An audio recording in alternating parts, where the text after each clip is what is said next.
Good day sa inyo. Bali ngayon magkakaroon tayo ng initial review dun sa binili natin na smartwatch na Amazfit Bip 5 na in-acquire natin after natin i-upload yung video natin na usapang GPS watch. So nagkaroon tayo ng 1 week na initial testing bago tayo magbigay ng initial review. So bago tayo magsimula, disclaimer lang muna. Bali itong relo na to, binili natin to ng sarili natin pera, walang sponsorship dito. Kaya makakaasa kayo ng unbiased review. Bali, yun nga, binigyan natin siya ng 1 week bago tayo mag-initial review. Bali, ako naman, 3 years na akong Amazfit user. So, kaya ngayon, nung nasira yung isang relo ko. So, dahil subukan naman niya, ayos naman sila, ayos din naman yung mga app nila. So, kaya ito agad yung pinili ko para nalagamay ko naman siya. Kaya kahit paano, may credibility naman tayo na i-review itong brand na to. So, yung relo, binili natin to sa Shopee dun sa Amazfit na flagship store nila.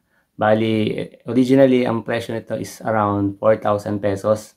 Tapos, dahil Shopee, may voucher pala ako. May nales ako na around 1,300 kasama yung Shopee voucher. Bali, binayaran ko lang to ng 2,700. Kaya ito yung binili ko dahil, syempre, yung presyo niya is malapit lang dun sa Amazfit Bip 3 Pro na nagkakalaga ng 2.8. Biruin mo, mas mura pa to. Ito ay Bip 5. So, sa presyo pa lang, mura na siya, di ba? Kaya, talagang mapapabili ka. Bali, itong review natin, sa perspective lang to ng isang runner, ano. Hindi na natin i-review ibang mga tech na kasama dito sa relo na to dahil napakarami niya. So, ang ipopokus lang natin sa review, yung tatlong mahalaga na stats na binibigay nito para sa atin. Siyempre, sa running, so, kailangan, para sa akin, dapat mahalaga yung pagsukat niya ng distance, pagsukat niya ng pace, saka, syempre, yung pagsukat niya ng heart rate. Dapat, at least yung tatlo na yun, para sa akin, dapat is accurate para masabi natin na sulit itong nabili nating relo. So, kudos naman dun sa Amazfit na store. Napakabilis nilang sinip out. Bilhin mo 10:30 ng umaga. Pinlace order ko siya. And then, alas 13 eh. So, alauna ng tanghali, naka-ship na siya. So, kinabukasan, hawak ko na yung relo. Bali, tanda ko Friday, Saturday, hawak ko na siya. Kaya, nung Saturday, ginamit ko na siya dun sa Easy Run, dun sa OLEP. So, bali yun, dinocument naman natin para may pakita rin sa inyo yun. So, syempre, bukod dun sa price, kaya natin consider na bilhin tong relo to. Ito yung mga main na bagay na nakita ko dun sa description. Kaya ito yung nabili ko. Bali, nakasulat doon, meron itong mas malaking screen. So, 1.91 ultra large display. So, kung pag kinumpare mo siya doon sa iba, sa Bip 3, medyo mas malaki screen nito. So, syempre, bilang runner, dapat mas visible yung mga stats na pinakikita ng relo. So, mas malaking screen, syempre, mas mainam, mas maganda, mas madali mo makikita. Tapos, meron din itong 120 sports na pagpipilian mo na workout. Tapos, yung may Bluetooth phone calls din to. Bali, pag malapit sa iyo yung cellphone mo, so pwede ka sumagot ng tawag using tong cellphone, using tong relo na to. Tapos yun nga, may heart rate monitor siya. Tapos, isa din sa mga nakita ko na maganda-gandang features is nakasulat for satellite positioning. So, for satellite positioning system. Bali, syempre yung GPS watch na connect siya sa satellite dun sa outer space. Bali, syempre, mas marami siyang kinokonektahan na satellite sa labas. So, mas maganda at magiging accurate yung bato ng signal, no accuracy ng mga data mo. Tapos, yung isa pa, battery life. Bali, 1 week ko na itong ginamit. Ngayon ay, meron pa siyang 38%. Nagamit ko na siya sa long run. Bali, sa mga easy day. Bali, isang buong linggo. Tapos, nag-leg workout pa ako dito sa kwarto. 38%, hindi ko pa siya charge mula nun. Bali, nung nakuha ko siya, chinarge ko siya, and then, after nun, bali nga dahil i-review natin, totoo naman, ang haba ng battery life niya. So, sa appearance naman ng relo, maganda naman siya, elegante naman siyang tingnan. So, hindi naman siya totally mukhang pang sports dahil ito ay Bip series. So, pwede mo siyang gamitin sa office, panlakad. So, okay naman, magaan din siya. Pero gawa siya siyempre sa plastic, kaya magaan. So, kahit paano mukha naman siyang durable.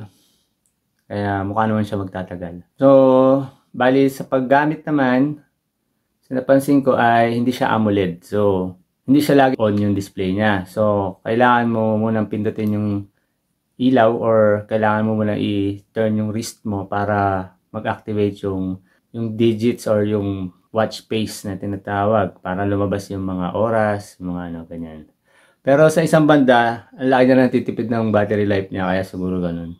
So, sa touchscreen naman, responsive naman yung touchscreen niya. Okay naman. Soft touch lang, bali, nagso-swipe naman siya agad. Okay naman siya. Bali dati, ang isa sa main issue ko doon dati sa Amazfit Pace ko, napakatagal niyang kumonekta sa cellphone ko.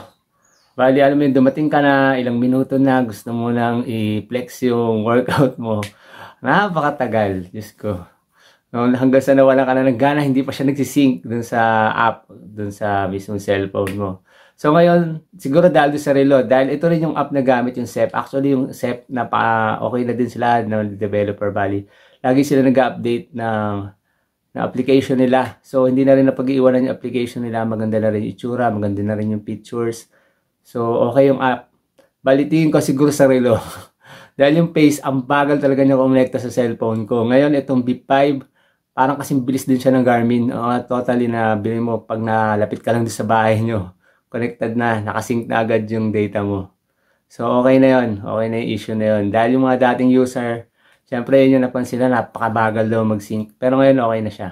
Dito sa, at least dito sa model ng Bip 5 So, yun nga, sa gaya nung nasabi ko, tinesting natin siya. Nung unang araw, dun sa Ole-Ole, easy run. Kasama lang natin yung aso natin, doggy run. Dahil tuwing Saturday, is tinatakbo lang natin yung aso natin. So, yun yung unang araw na ginamit natin yung relo.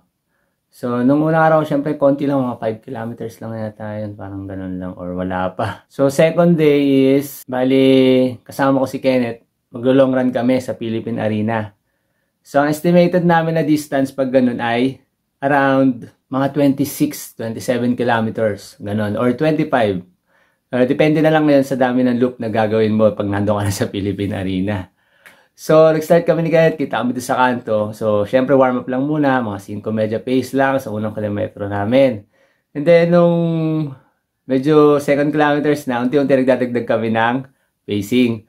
Hanggang sa third kilometer, 4th, 6th. Ang target ko naman nun, ako kasi yung pacer eh. Ako nagdadala ng pace. Amala ko, sa umpisa lang namin kakargahan yung takbo, yung LSD. Dahil long run siya eh. So, ang target ko at least hanggang 6 kilometers may karga. So, yun nga, 3 kilometers karga. Tapos sa 4th kilometer, sabi ng bata, ang bilis na nga ng pacing namin. Around 4 lang yung pacing, 4:10, ganun lang. So, kami, tapos sabi niya sa akin, Kuya Jay, 5 kilometers na, oo ka ako. Kasi kami, dahil sa ruta na yun, kabisado na namin kung saan mag-reach yung every kilometers. So, pagdating sa 5K, di alam namin 5K na yun. And then, nakikiramdam ako, hindi nag-alarm yung relo ko, hindi siya nag-vibrate. So, diretso lang, another 6, pukpuk uli. Mabilis uli pacing, around 4, ganun pa rin. Pagdating dun sa dapat 6 kilometers na, naisipan ko tingnan yung relo ko. Sa pagtingin ko, hindi siya nag-alarm and then, na-stuck siya sa 4.2 kilometers na reading. Pero dapat, naka 6K na kami. Tapos, yung pacing niya, nag-stuck din sa 4.12. Kung hindi ako nagkakamali, 4.12 yun.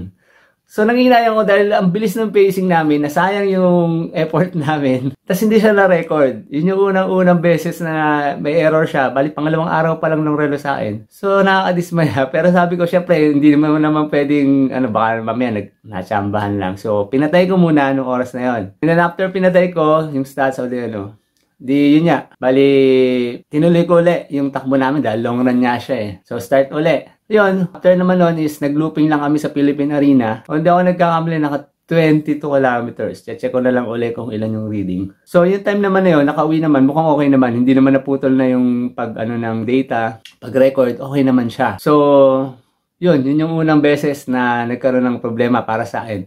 So, meron naman data, pakikita ko sa inyo, na nag-flatline talaga siya dun sa pacing. Tapos, ang record, kung hindi ako nagkakamali, 4.2 kilometers, tas 32 minutes namin kinuha. Ganun katagal. Which is hindi yung totoo. Dapat, 32 minutes, around 6 kilometers na yun. Dapat ganun yun. Yun yung unang experience ko doon. Then after nun, Sunday and then Monday, alam ko nag-recovery ako. So, nagamit ko pa yata siya sa recovery na easy run. Then, Wednesday, nagkataon may fun run Wednesday. So, kasama ko ulit si Kenneth, titira kami fun run. So, yun. Ang napansin ko kasi dito sa relo is ang tagal niya kumuha ng GPS. Unlike yung dati, yung pace, kahit naman yung Garmin, ang Garmin sa umpisa, di ba, lumabas kang bahay, searching for GPS, medyo matagal din. And then, sila, nakakonekta sila na ng GPS ng oras na yon. Tapos dinisconnect mo, kinancel mo. Pag sinearch mo ulit yung GPS, napakabilis na. Kung magsa ang bilis na niyang makakuha uli yung signal. Kahit dun sa may speed pace ko, ganun din naman. Sa una lang sila matagal kumuha ng signal. And then dito, napansin ko. And then pag kinancel mo, tapos pinag-search mo uli, ganun siya uli. Bilang uli siya. So, hindi siya maaasahan na biglang mabubuhay yung GPS. Hindi siya ganun eh. Ang tagal mag-response ng GPS. So, yun yung isang napansin ko, isa sa mga drawback na napansin. Bago magsimula yung fun run, syempre warm up muna. O sige, ito yung mga factors. Sige, sabihin nyo, baka kasi mapuno doon sa lugar o ma-building. So, nasa location kami na bypass road yung pinag-warm upan namin. So, strides, easy muna, warm up, and then, napansin ko, pumako na naman yung pacing niya. Nung malapit na matapos, 4:18 yata. Hindi ako nagkakamali. So, may screenshot naman tayo niyan. So, nag-plot uli siya ng matagal, which is imposible magawa ng tao na magpa-plot line ka dun sa graph na ibig sabihin, minintain mo yung ganong pacing nang wala man lang kagalaw-galaw. Imposible yun. Hindi yun magagawa ng tao. So, yun. Napansin ko din, syempre, dismayado ako dahil sabi ko, ano ba naman to gagamitin ko sa race and then sablay pa rin. So, kinancel ko and then nag-intay kami na magsisimula na yung race. So, yun. Dahil color fun run, nasa unahan kami. Nagulat kami, nagtakbuhan na yung mga kalahok dun sa fun run. So, si Kenneth, tumakbo siya ako. Nagulat ako sa yung relo, hindi ko agad maano dahil yun yung GPS, ang tagal.